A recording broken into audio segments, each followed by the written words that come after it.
Maintenant, on est dans une situation où c'est ce que vous dites qui renforce l'extrémisme. Quand vous dites que l'immigration pose un problème, il faut aussi parler des avantages de l'immigration. Parce que moi, quand je travaille en France, je paye mes impôts ici. Donc les étrangers qui sont là, il y a une partie qui peut travailler et envoyer au pays aider. La majorité paye ses impôts, s'installe dans vos pays, enrichit vos pays. Donc ce sont des citoyens productifs. Après, il faut voir, il y a une minorité qui vient, il y a des morts, certes. Mais je voulais souligner une chose. Le discours que vous avez, il est encore légitime tant que l'Afrique restera muette. Et moi, aujourd'hui, je voulais m'indigner pour le silence de l'Union africaine. Les gens là qui meurent sur les plages, et je mesure mes mots, si c'était des Blancs, la terre entière serait en train de trembler. Ce sont des Noirs et des Arabes. Alors eux, quand ils meurent, ça coûte moins cher. Ici, j'étais venu en 2008 et j'avais dit, l'Union européenne, avec ses flottes de guerre, avec son économie, je vous dis une chose, si on voulait attaquer nos pays ici en Occident, il y aurait des moyens de se défendre. Donc si on voulait sauver les gens dans l'Atlantique, dans la Méditerranée, on le ferait. Parce que les moyens qu'on a mis pour Frontex, on aurait pu les utiliser pour sauver les gens. Mais on attend qu'ils meurent d'abord. C'est à croire que le laisser mourir est même un outil dissuasif. Et je vais vous dire une chose, ça ne dissuade personne.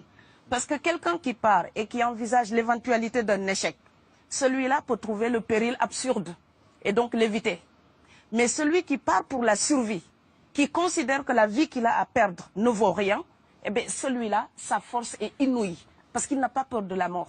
C'est exactement pourquoi il faut fermer des frontières complètement. Il faut sauver l'Afrique et sauver l'Europe. Vous ne pourrez pas rester comme des gens. Vous ne resterez pas comme des poissons rouges dans la forteresse européenne.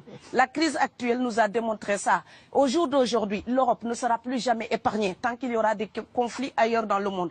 L'Europe ne sera plus jamais opulente tant qu'il y aura des carences ailleurs dans le monde. On est dans une société de la mondialisation où un Indien gagne sa vie à Dakar, un Dakarois gagne sa vie à New York, un Gabonais gagne sa vie à Paris. Que ça vous plaise ou non, c'est irréversible. Alors trouvons une solution collective ou bien déménager d'Europe parce que j'ai l'intention de rester. Quand quelqu'un part, c'est comme quelqu'un qui est élu, choisi, peut-être le plus débrouillard. Et il y a tout un clan ou toute une famille qui pose son espoir sur cette personne-là. Monsieur, là, je vous vois bien habillé, bien nourri. Si vous étiez affamé chez vous, peut-être que votre famille serait ravie d'imaginer que vous pourriez aller gagner de quoi faire vivre les autres. Donc c'est aussi une solidarité qui est en œuvre. On laisse partir quelqu'un, on compte sur lui. Vous allez me laisser terminer. Et Schengen, entre guillemets Schengen, ça me permet d'être invité aux Pays-Bas, monsieur, donner des conférences dans vos universités. Quand ils trouvent que mon cerveau est convenable, là, ils l'utilisent. Par contre, ils sont embêtés à l'idée d'avoir mon frère, qui n'est pas aussi diplômé que moi et qui pourrait avoir peut-être envie de travailler dans le bâtiment. Donc, vos pays deviennent schizophrènes.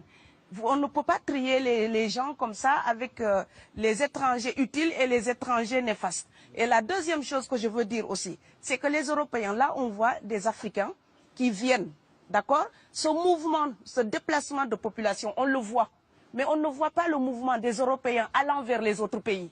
Alors celui-là, c'est le mouvement des puissants, ceux qui ont l'argent, ceux qui ont le bon passeport. Donc vous allez au Sénégal, vous allez au Mali, vous allez dans n'importe quel pays du monde, au Canada, aux États-Unis, partout où je vais, et je voyage tout le temps, je croise des Français, des Allemands, des Hollandais. Je les rencontre partout sur cette planète parce qu'ils ont le bon passeport. Donc, comme avec l'exotisme, l'Europe s'était arrogé le précepte unique, unilatéral, de l'exotisme. Les autres sont exotiques. Alors que pour quelqu'un de mon village, il n'y a rien de plus exotique que quelqu'un d'Amsterdam. Maintenant, pour l'étranger aussi, pour les voyages des temps modernes avec la mondialisation, quand les pauvres viennent vers vous, il y a des mouvements de foule qu'il faut bloquer. Mais quand vous, avec votre passeport et avec toutes les prétentions que cela donne, vous débarquez dans les pays du tiers-monde, là, vous êtes en terrain conquis. Donc, on voit les pauvres qui se déplacent, on ne voit pas les riches qui investissent dans nos pays. L'Afrique se développe en taux entre 5 et 10%. Ce n'est plus de la progression, c'est de la surchauffe. Sauf que quand des pays du tiers-monde se développent et qu'ils n'ont pas les moyens, pour gérer tout ça, il faut une ingénierie, il faut une formation, il faut des populations pour installer une démocratie. Là, cette surchauffe-là, vous avez besoin qu'on reste dominé pour servir de débouché à l'industrie européenne. Alors il faut arrêter l'hypocrisie. On sera riches ensemble ou on va se noyer tous ensemble. Et je pense que l'Afrique et l'Europe, par exemple, sont là comme des enfants qui se regardent à travers un miroir déformant. Il serait enfin temps qu'ils se respectent, enfin qu'elles se respectent suffisamment pour que l'Europe arrête de nous envoyer ses déchets industriels pour construire avec nous de véritables industries, pour que l'Europe participe à ce développement et que l'Afrique, 60 ans après les indépendances, arrête de dire c'est la faute des autres. Au bout d'un moment, indépendance, c'est responsabilité. Si nous sommes vraiment indépendants en Afrique, nous sommes aussi responsables de notre destin. Et ça ne se fera pas sans les Européens et l'Europe ne s'en sortira pas sans l'Afrique parce que sinon nous serons un boulet que vous traînerez. Donc ce monde-là est lié et je pense que l'entente, je rêve d'une entente, d'une fraternité. Oui, je sais, ça fait bisounours. Mais il me faut garder cette utopie-là pour garder le courage d'écrire toutes les nuits. Parce que j'ai fait le vent de l'Atlantique il y a bientôt 12 ans. Aujourd'hui, à l'époque, quand je parlais de dizaines de morts dans l'Atlantique, on me disait « tu exagères ». Maintenant qu'on les ramasse par milliers, je suis absolument triste de devoir réaliser tout simplement qu'en tant qu'auteur, je ne fais que répondre à l'injonction de Schiller. La dignité de l'homme est remise entre vos mains, gardez-la.